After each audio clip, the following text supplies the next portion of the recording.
All right, let's continue. We're in the middle of Sif Gimel. I guess we'll start over again. Chita shenim tzaber of Pesach betarnagol hamavoshalos mutar levatlo b'shishim. If it's before Pesach, you could be mevatel it in shishim and then eat it. Okay.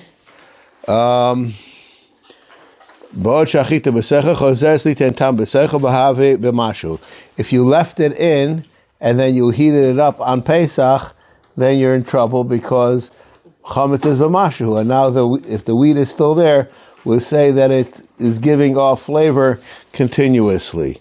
Okay, if you just heat it up in a klisheni, you say, which is not mavashel, you don't have to be worried about it. To say that it causes things to move around. Sometimes you took the wheat out before Pesach? No. We're talking about the wheat is still there, even if we took the wheat out before. Yeah, because we're afraid there's some piece of it there. When you said it means that it was cooked on Pesach, not Right. Reheated. Okay. With toiv lahachmir mayatzu lettuce boy debalav hachim mikli klisheni. Okay. Imnis arev hachometz koydem Pesach v'nis batel b'shishim. You have chometz that got mixed in before Pesach, and it was batel in shishim. Eino choyzer v'nir b'Pesach lesser b'mashu. Once it was batel before Pesach, this would say that chometz on Pesach is b'mashu. That's dafka chometz on Pesach. But if you had chometz before Pesach that was mixed in, so then it's okay. The chicken that had chicken which had the wheat in it can be eaten on Pesach cold. No.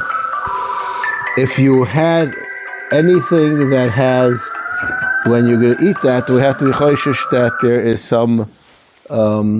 something there. You understand? Yeah. So any time when the difference we're going to see, there's a difference between lach balach and this guy is not giving up. Turn off the phone. That takes care of the problem. Okay.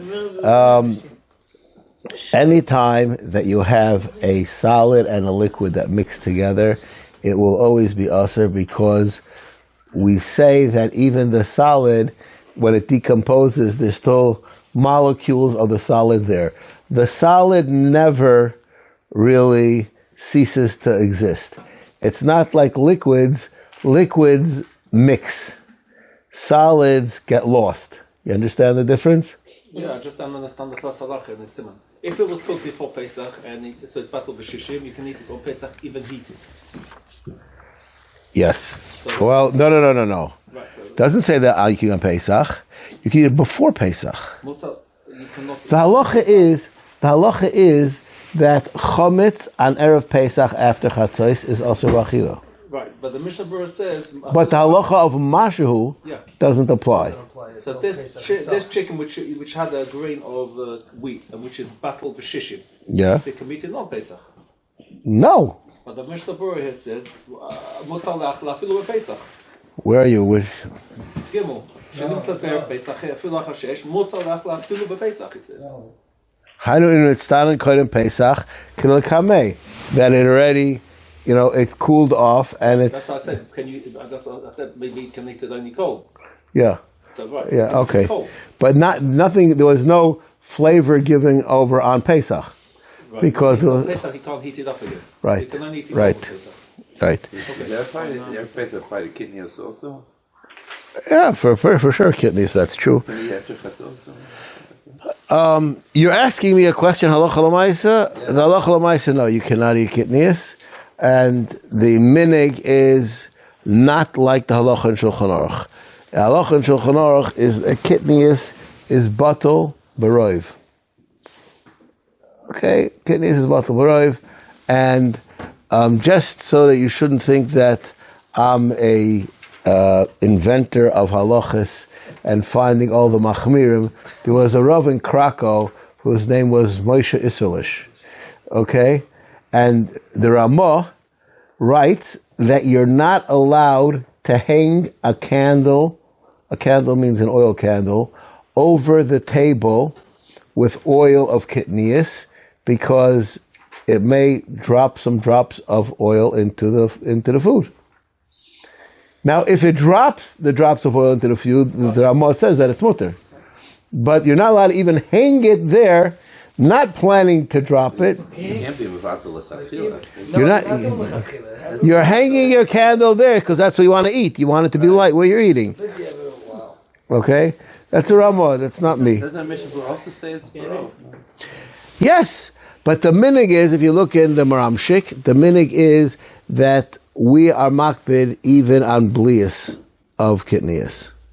This is like anybody who has babies, and when I was a kid, not when I was a parent, when I was a kid, normally for diaper rashes we use something called almonds powder.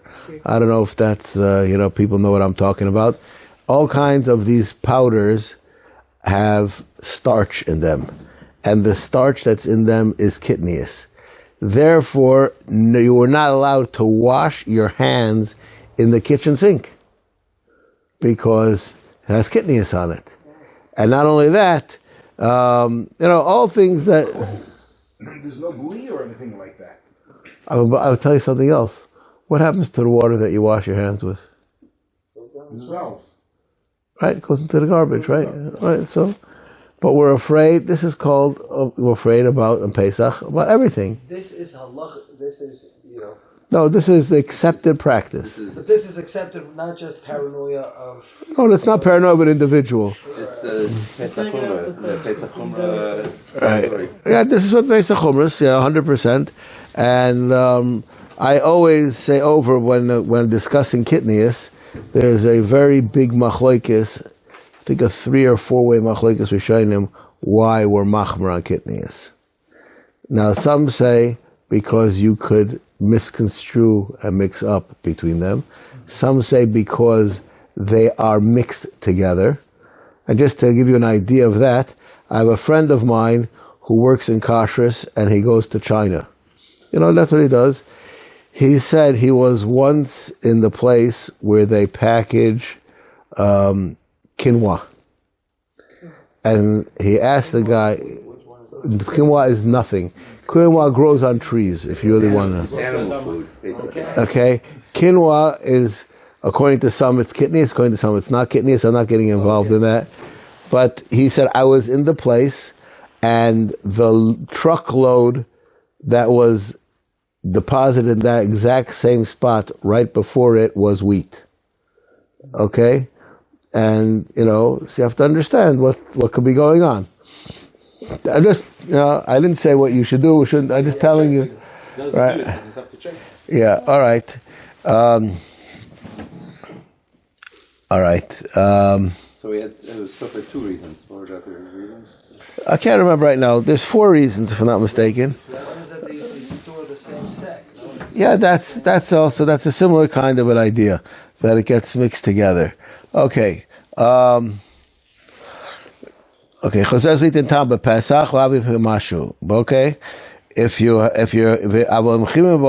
bepesach ba'od shachita b'soichoi, then choseres tam b'soicha b'pesach v'havi b'mashu. You're going to have a mashu problem. V'ago miu b'klisheni. We're not worried about it.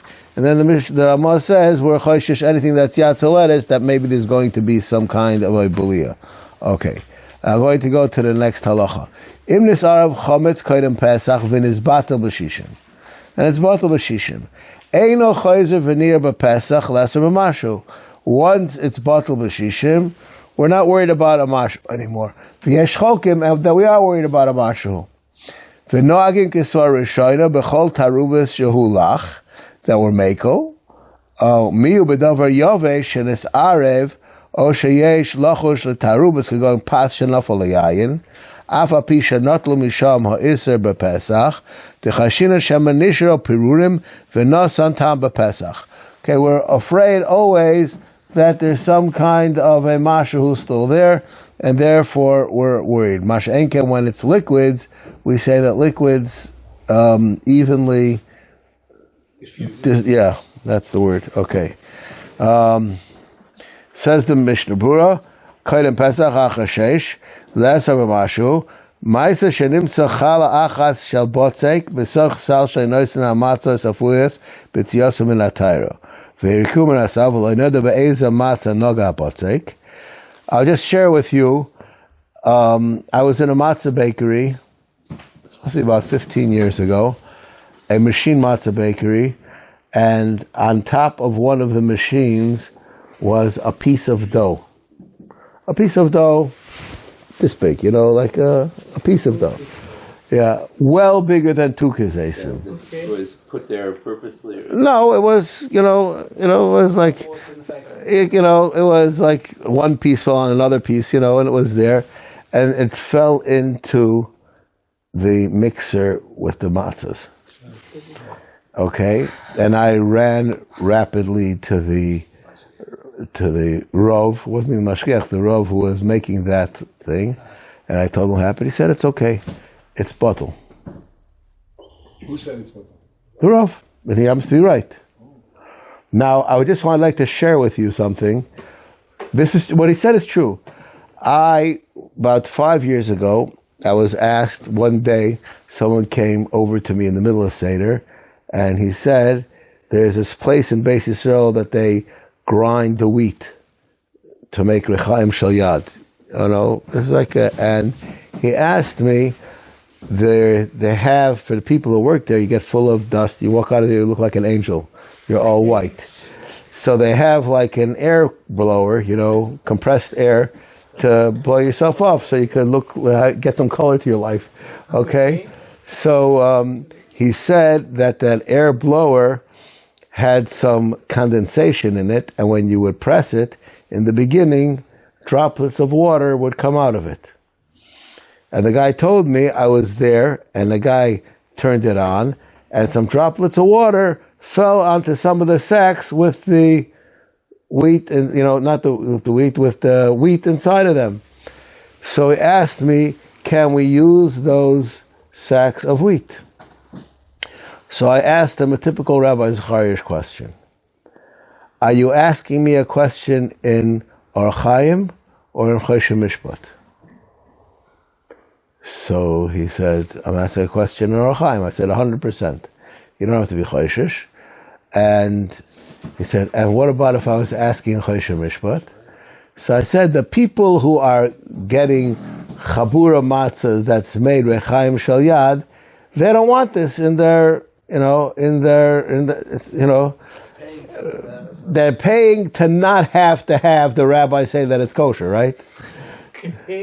Okay, so I said, so Chosh Mishpat, I don't know, I don't know what that I can't answer that question, not on 1 foot. And that's what I told the Rav. I said to him, even though what you're saying is true, but can we live with that in Chosh Mishpat too? And he thought about that for a minute, and he said he thinks so. And just to give you an understanding of this question, I'm going to share with you a different kashrus story of mine.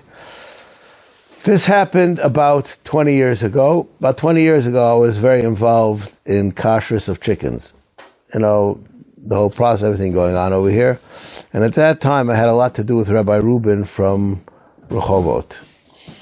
And I was standing next to him in his factory where they're shechting, and Mashgiach comes over with a chicken lung with a shaila on it. And he asks Rabbi Reuben, what's the halacha with it? And he looks at it, feels it, and he says, put it in the kosher. No, it's not into the treif, and not into the glot. Put it into the kosher. So I say to him, can I have that? So he gives it to me, and I check it, and I tell him, why are you putting this in the kosher? This is glot kosher. He says, you're right, it's glot kosher.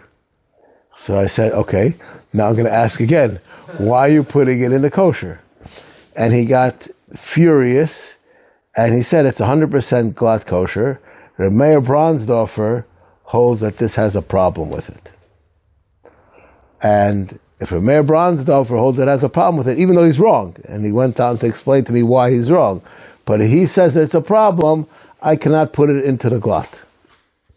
Now, I've thought about this story many times since then. Is that a proper approach or not? Yes. Why do you say so? He is being, he's being, you might say, he's giving cover to Is that his job?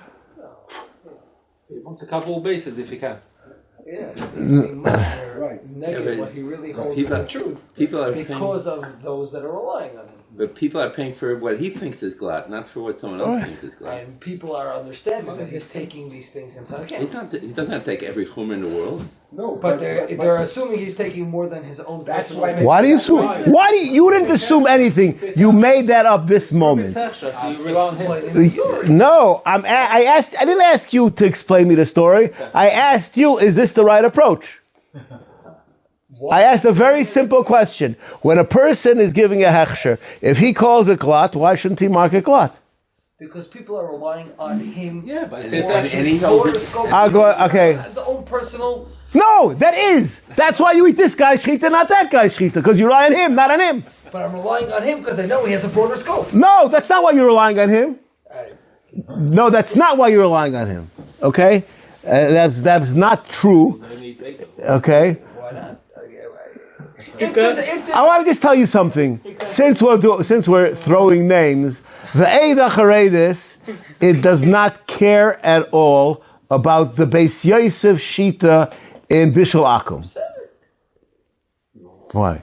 But the Eid HaCharedis is considered like the most. very Eid HaCharedis, they have their and they don't move. And Rabbi Rubin can have his there He too. could, but people are not. They're not. They exactly what they're doing. Okay, perhaps. Isn't that a Gemara about someone who would never eat something that had a shaila on it? Yeah, Maza Kashur. That sounds like He holds it doesn't have a shayla on this. He's not a shaila. He said it's glut. The guy came and asked him, so there was a shaila. No, there was a abnormality. That's true. And I said this abnormality is nothing. He said abnormality is nothing. There's no.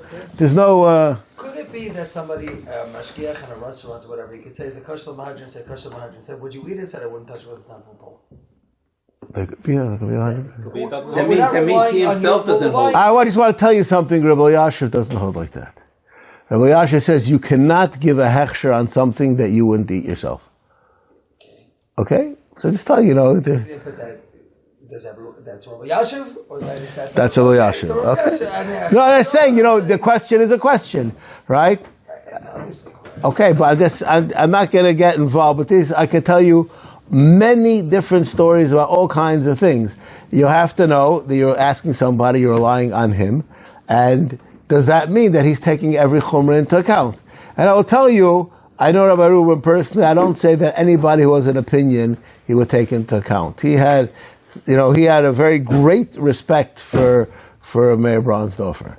He one time told a friend of mine, if there's anybody in today's generation who really is worried that people eat kosher, it's him.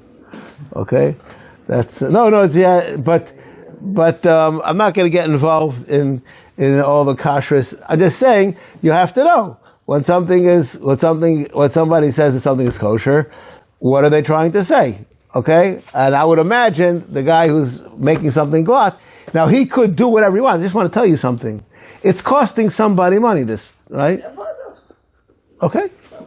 The people who buy Reuben chicken want to pay the money for such a thing. It's not costing them, it's costing the company. It's costing the company, but the company is costing more money, and then it's going to raise the price of the chickens until 5 years later when he realizes that it's costing the company. Okay, I disagree with you. Okay. That's good. No. Okay. Anyways, okay. All right. Let's just let's go weiter. Okay. Basa yavish ugvina gasa yavish ugvina v'dagim shenimnuchu kodem Pesach v'loy nizaro mutter la'oichlam b'Pesach. This is a fascinating halacha. I'm going to share with you a story. There was a fellow well-known in Yerushalayim as the Briskerov. The Briskerov would check his salt for Chometz. And the reason why I checked his salt for Chometz is because in Shulchan Aruch it says you have to check your salt for Chometz. So he's not such a smart guy. He knows that's what it says in Shulchan Aruch, so that's what he does. Now, he was checking his salt for Chometz, and he found wheat in his Chometz. What? In his salt, okay?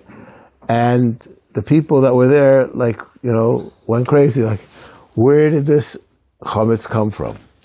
And what happened was they did research. The Salit factory, the same factory that they have today that you buy these white bags of salt, is someplace down south, about 30 miles from Eilat. It's like down south. About 15 kilometers from there is a wheat processing plant.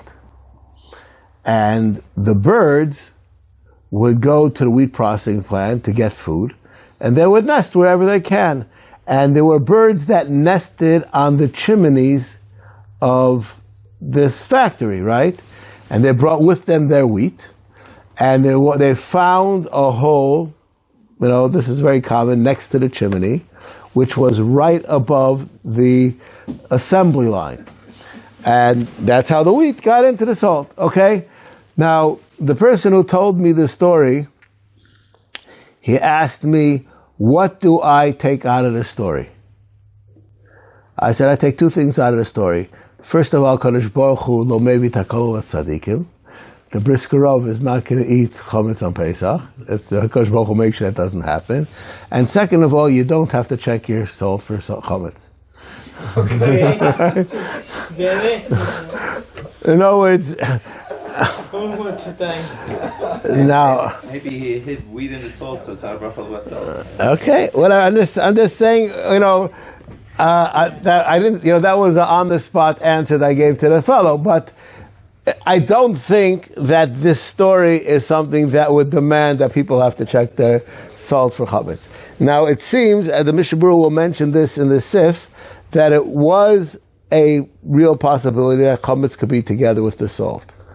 And therefore, if you didn't check your salt and you used your Chometz stick of salt to make your cheese or your things, there is a question that maybe it has Chometz in it. And the halacha over here is telling you, you're not mechuyev to be choishish. Right, okay? Why? Because it has a cheskes kashrus, there's no... Now, this idea is something that the Chazon Ish in this sif is very busy with. When will you say that you don't have to be choishish, it means nothing? And when do you say you really have to be choishish? And just to give you an idea of this... Yeah, but there are different kinds of shilas. In other words, let's say you have something which is a sveik sveika, and a sveik sveika you're not mechuyev to be choishish. Will that make it that you can make shmura matzah out of it?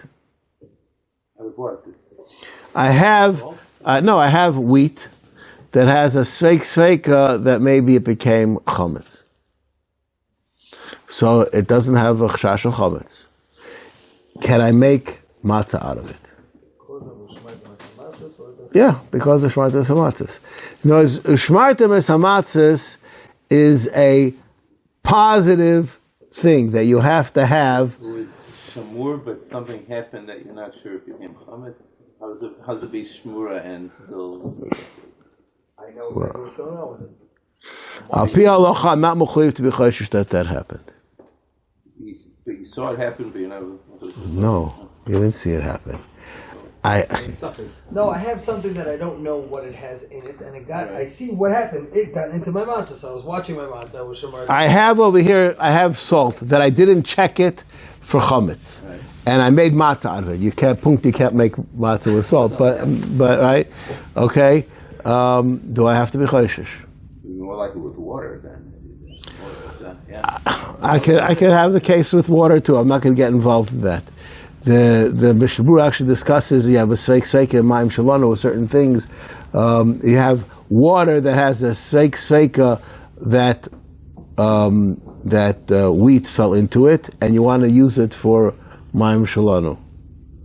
That's the case that the Mishnah Berurah discusses, and he says one shouldn't use it. Now you could eat a whole Pesach. You could eat a whole Pesach because you're not choishish that it's Chometz. On the loisa say of not eating Chometz, you don't have to be Choshesh. But to say that it was watched for matzah, that's a different question, you understand? So sometimes you can have something which we say that it's not even a question. The halacha will knock it out of the batter's box, and then you could say it's still considered shamur. That's what you have to know. That's the subject of this sif. Okay. Miu dogim meluchim ashruim b'mayim b'pesach b'kli chometz yesh leish lahachmer v'lizor mehem mipnei shehem baluim b'pesach mipnei tasakelim.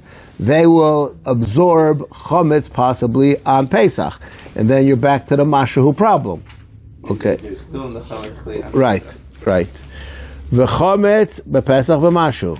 V'yesh cholkim u'machmirim u'medinas elu aminig lahachmer lechatchila shlo lechol gvinos v'dogim u'basar yavesh avol imidichu b'basar shalosh pavim koydem Pesach noagim la'ochlo, because then you'll say that there's no chometz, there's no chometz grains left on it, even that are going to be anything happening to it on Pesach. There's no, it already divested itself from all the chometz.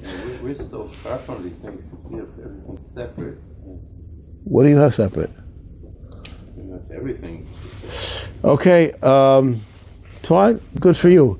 I'll just tell you that you are a very rich guy. Your great grandmother didn't have any of those things. She had to worry about it. Okay, well, I'll just tell you, for the things that I wonder about, as far as this is concerned, in my house, I'll just say my house, I mean my parents' house, there were no tablecloths, towels, or anything that were used on Pesach that were used during the year. Otherwise, the towel that you take a shower with, that was okay. But anything that was used that could touch a dish even, that was special for Pesach. Now, in Shulchan Aruch, it doesn't say that. It says that you can wash your chometz things and use them on Pesach. But you have to open up the stitching of the sacks where they had the flour to use. I'm not going to get involved, but it's good enough to wash them. What do you do? Separate. Okay, so the whole city. It's other things there, listen, if you can have everything separate for Pesach, that's great. But Marty just recently told me he uses the same corkscrew. So he uses the same corkscrew. Because why not? It was in the same kitchen. You want to know the answer? Why not? Because your corkscrew can have on it crumbs. What? Yeah. Okay. Now I'll just tell you, it's not only a corkscrew. There are many things that that this question is relevant to. As far as I was one time trying to figure out, do you have to have a special becher for Pesach? Yes. No. Because your mother had and your grandmother had. But besides for that, we do Haggalah. We're using the same one. do you have to do Haggalah? No, It's not cold. Use cold. You ever drink a coffee in your becher? It's cold. You completely cleaned it. It's cold. What happened to you? And that's Hanabi, but it's on the table. It's next to It's not hot. But on the table, you have it. Oh, With that. I think he just Because tomorrow it takes off the residue that's there from the Okay. Now can I ask you a question? Hot you take a sip of wine. Your becher? Yeah, you could. Okay. Well, there are some people. Most people. Their bechers are removed from the table after Kiddush. Yeah. Okay. Now I'm just going to tell you. There's what to discuss this question, but I just want to tell you something. I'm almost like Yis over here, but a little bit different. When you are washing your becher in your sink, you could have crumbs from your challah plate there at the same time. In a sink. In your sink. Everything's covered in soap. What? Everything's covered in soap. You put the becher That's not in the sink. Not enough to bother. what. Put the becher into the sink. How would you do that? You put stuff you want to wash in the sink. We usually put it on the side. Where do you put your becher? On the side, not in the sink, because it'll only get dirty. Put it on the counter for a few we minutes usually put until the counter I rinse it off. You don't want it full And of I rinse it in my hand and I put it to dry. Okay, That's fine. I do that too, but people put it in dishes and there's hot water with for Chometz. Yeah, that could happen. Now, even if that happened, do you have to kasher it? That's not so simple. Okay, I'm not going to get involved in all these things. There's some minhag about that, but these are from Pesach Chumras. Okay, now let's continue to Ramah v'karkashois ein mo hadacha, and certain things that the Chometz sticks onto it, it doesn't help for them hadacha. Lefigach ein lahashras hatvachos hayveshus, different kinds of foods that could have that are dried out and they could have pieces of Chometz, or salt on them. We don't use them on Pesach. If you have fat which was heated up in a kli chometz, aser medina. People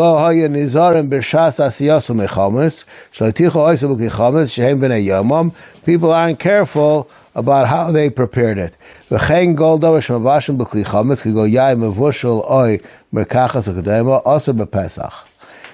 use them because even though, and I'm just going to share with you a fascinating thing. The Mishnah Berurah over here says something, a klal, and this klal has a discussion about it.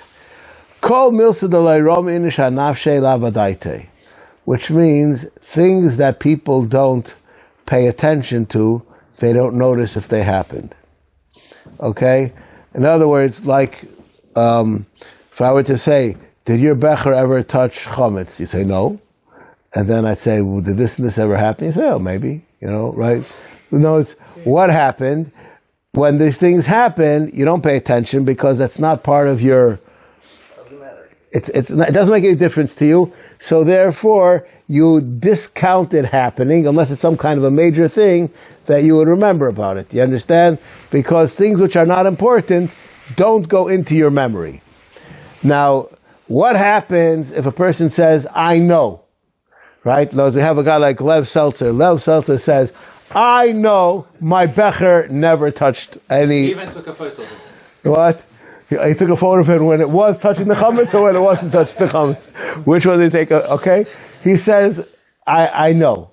So when he say, I know, do we believe him because he's making a edus, he's consciously saying that I know. Or do I say that he doesn't realize what really happened? No, it's sure that you're saying it because you believe you're saying the truth. We're not. Then we get other people around who, I can actually say I know and I'm right, but then there's another guy behind me who then uses the kos for his kiddush, which I didn't realize. Right, and he wasn't careful, right? Right, or whatever. But even if even though you say that you're careful and you know, does it really mean that you know? So that's a klal, and we don't believe you, even if you say it. Now that's a halacha. This halacha, there's a machlekes about if this is only true by Issa Doraisas, or it's also true by Issa Dorabonans. Okay, there's a Pri Megadim in your day that discusses this question, and there are those who say that it's negeya for Issa Dorabonans too. What's that negeya to us?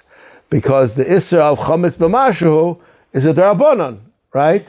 So, if you tell me that you know that you didn't have your becher touch Chometz, I will tell you, I don't believe you. Okay? All right, that's just like a fascinating nugget of halacha. Okay. Okay, I'm just reading a line in the Mishnah Berurah. Im bishlo oisa mitchila l'shem Pesach, ala shoye b'kli einu ben yoimoi, mutu la'achlo b'Pesach.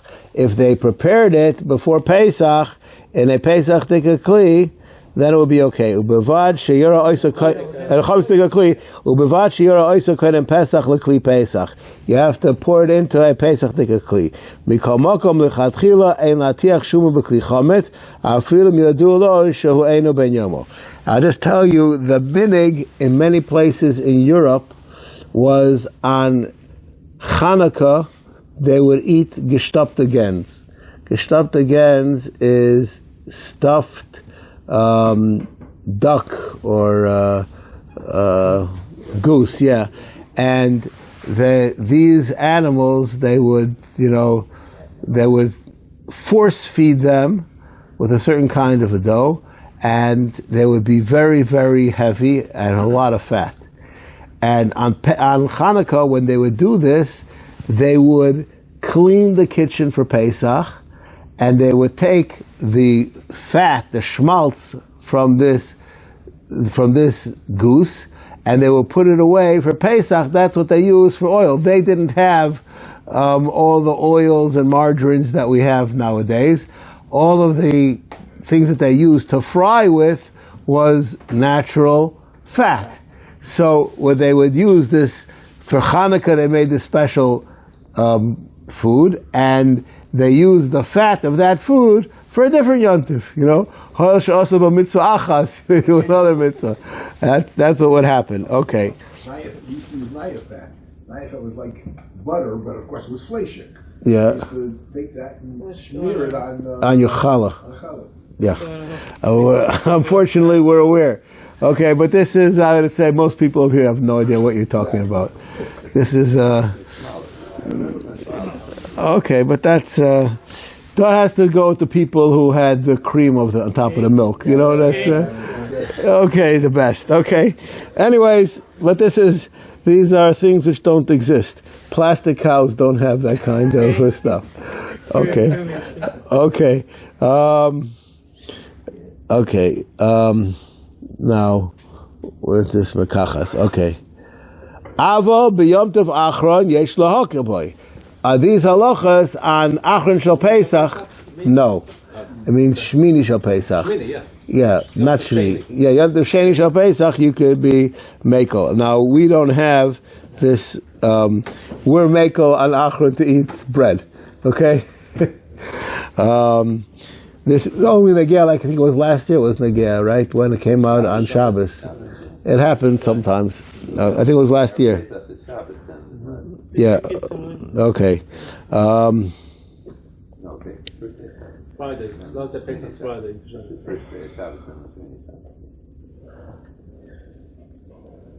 Okay. Our Pesach, afilim yodia she'enu ben yomer also lechol af ba'achron. If this was made on Pesach, you can't be meko altogether, etc. Okay. Okay. V'yesh machmirim l'stapek chometz yayin shemistakim mena kol hashara dechashim shemenasnu boy min hanishar min hasuda v'yesh bo pirurei lechem. They would take the leftovers and put them back into the big vat. And it could be that some crumbs went back into the big vat. So anything that was used during the year, we don't use. And that's why there are people who, for Pesach, you have a new bottle. This is the kind of thing that, like, in my house, a thing of Ajax, you would start a new one for Pesach. And, anything that could be something could have fallen into, whether you are planning to eat it, not planning to eat it, doesn't make any difference. You don't use it. Chometz elo she'ein chometz yayin motzui lo reisi machmirim bezeh. V'od yesh machmirim lechatchelo shelo lomalas min hayayin v'chometz yayin toch shloshim chometz. 30 days before Pesach, they already did not take from the barrel with a chometz tikka kli. V'milu toch shloshim nogim shelo lishtoisa b'Pesach. And if somebody did by accident started a new jar, a vat of wine 30 days before Pesach, then they wouldn't use that on Pesach at all. This has to do with 30 days before it's already called Chometz. That's before 30 days beforehand. We're not choishish for Chometz unless you have Chometz that you're being choishish for. In other words, this is true If a person left his house, if he doesn't know that there's any chometz there, if he left before 30 days before Pesach, you don't have to do b'dikas chometz. If you know that there's chometz, then that's called chometz yidua, that's a different thing. Okay, but kol shekei b'makom she'en yain b'chometz matzu, v'chein yoli b'chometz yain she'dibku, this is a fascinating halacha. If they, okay, we'll stop over here.